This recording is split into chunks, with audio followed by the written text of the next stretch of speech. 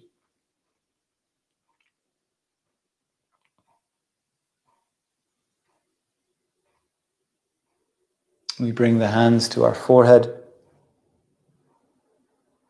and to our lips and to our hearts. And then to ourselves and to each other this morning for sharing our practice. We might be in different physical spaces, but we are in one space. We bow. Namaste.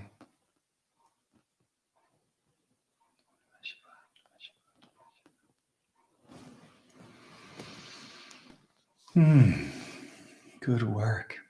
Thanks a million, guys. So back Wednesday, 10:15, and Sunday again, 9:30. And there's a Thursday evening course happening, a 2-hour practice. There's 4 more. You can join in for one or all of them if you wish. It's kind of a slow, steady, dive deep practice, just about dropping deeper into ourselves. You know, the idea that it's all there, it's just how do we access it? And these practices are a support for that, and a technique or a technology for that dropping deeper and meeting ourselves and coming home to ourselves, nourishing ourselves. And then September, there's a month of meditations coming up. So they're morning meditations, 30 meditations for the month of September. They're all on my website, michaelryanyoga.com. And I hope you have a great day. And I will see you one way or the other. All right. Take care.